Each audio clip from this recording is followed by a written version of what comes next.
Good afternoon and welcome back to another ironic introduction to another video. Today I'm going to do a quick summary of the Contest of Champions Summer Showdown 2020, a very greedy request to level the playing field and a much more reasonable suggestion for how I think it could be more fair just by tweaking one little thing. That said, there is a love-hate relationship here. This is the first time it's in the game, so I absolutely love the concept. I think it's really, really cool to have this like in-game, multi-countrywide, international scale competition, and that's going to be really, really, really cool. It's going to be really, really hype. It's going to be super exciting, even if it is just 9 people at the end of the day who are participating beyond the initial qualifiers. Just being able to participate in the initial qualifiers alone is really, really cool. The second thing is that you do have to be one of these 34 countries, and it's kind of a limited quantity here, one of these 3 regions, so that part does suck. There are notably a lot of like really large player-based countries that are not here, and that does suck. They do list their reasons and they have a lot of explanations for why, etc., and there's a lot of issues, so there are growing pains here. Try to be as forgiving as possible and hope that these things get figured out next year. Everybody is going to be able to participate at the very least for a show up difficulty, which will be a lesser difficulty or a weakened difficulty where you can bring in any number of champions, etc., in order to grab some free rewards. So you will still have that kind of participation. You just won't be participating in the actual competition itself.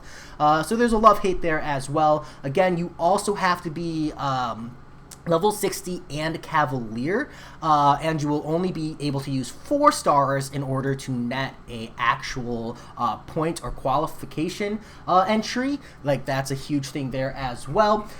So those are like some major issues that I really do hope get figured out, but just in general, having this come to the game where you essentially qualify in-game is really, really, really cool. As a summary of like what's happening, essentially starting on August 17th for a week, August 31st for a week, and September 14th for a week, there's going to be 3 different boss fights essentially that enter the contest, and we'll have a week to participate as many times as you want, as long as you're able to first attempt a Silver Surfer boss, then a Captain Marvel movie boss.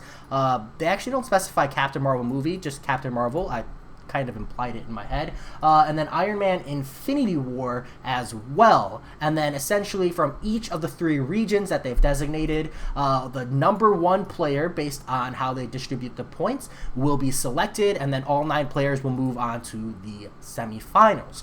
Now, as far as difficulty, you are going to have to be level 60 Cavalier in-game, and then you'll only be able to use 4 stars, and they say, and quote, "to give our summoners as much equal opportunity as possible." More on that later. You're not going to be able to use boosts, consumables, and then they do say that, it is only 1 qualification. So if you get like the number 1 score in week 1, you get the number 1 score in week 2, then it's going to move on to the next person because you can't double up on that slot entry. They do want 9 people here, and then they're going to score it based on health, hits taken, fight duration, and damage per second. And do note that just completing the boss already puts you in a separate tier. So let's say you take more hits, you deal less damage per second, and your fight lasts longer than other people's, but you do manage to get all 100% of the boss health. You're gonna be in a separate tiered category, automatically higher than anybody who doesn't manage to take down the boss. So the most important thing is to be able to take down the boss completely, and then after that it'll be coming down to these 4 parameters, which is pretty good. This is pretty standard for how they handle these kinds of competitions in the first place. There's also going to be a show up difficulty, so you can show up, you'll be able to bring 5 people, you can use 5 champions on your team, you can use boosts, consumables, and you'll get rewards, essentially 2 million gold over the course of the 3 weeks, including 15,000 5-star shards. So just jumping in and participating is going to be really, really awesome. They are encouraging all summoners to use this to challenge themselves and rake in these rewards, which is going to be absolutely awesome. Now, as far as my greedy request, and I know this is a greedy request, but just hear me out.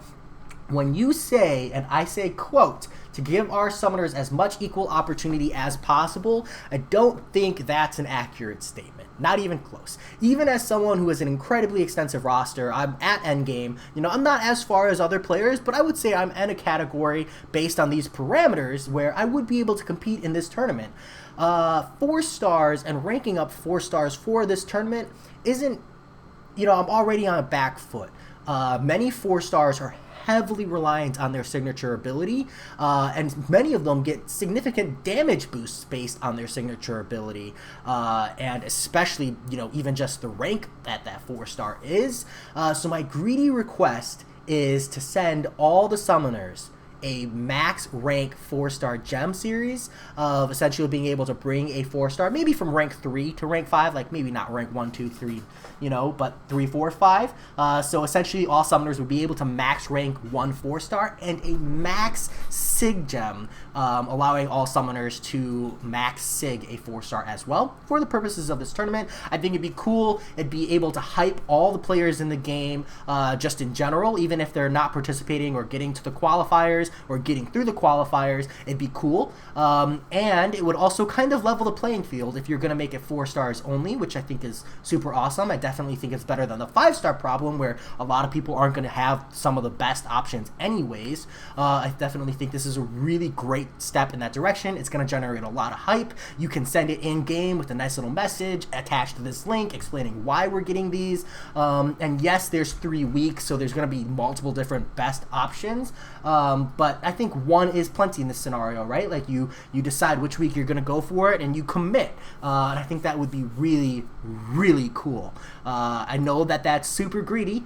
That is a large series of rank ups, but I think that we're at a point in the game where, especially since you can't bring 4 stars into Cavalier, I think sending out 4-star rank up gems and a 4-star max sig would be just absolutely insane. It would be unprecedented, and it would still be balanced in the sense like this isn't going to help people push Act 6, and it will elevate a lot of players who maybe aren't Cavalier yet, and I think they should be included, uncollected players as well, just because generate hype. Use this as a moment to generate buzz in the community that even if you're not Cavalier, you are forced to see it and see these huge rewards and get excited about this event. I think there's a lot of potential there from a PR standpoint. I just think that would be cool. I know that's greedy as a player, so I have a much more reasonable suggestion, and that is instead of using 4 stars, I really, really, really think this tournament should be 3 stars.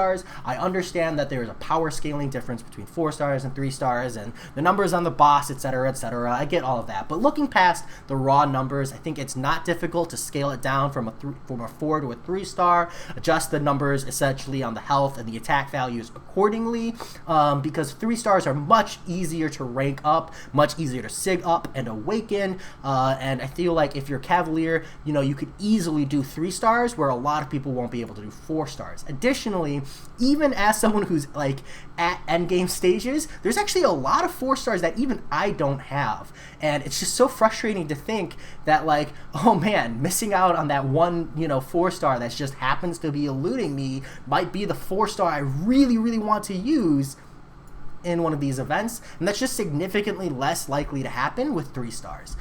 So yeah, those are my thoughts. I think this is really, really awesome.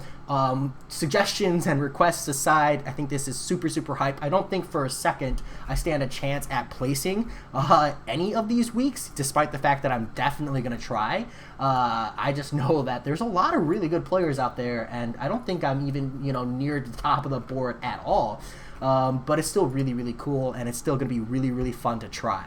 So that said, let me know what you think about my greedy request and maybe my more reasonable suggestion. And as always, I hope you enjoyed. Talk to y'all later. Peace.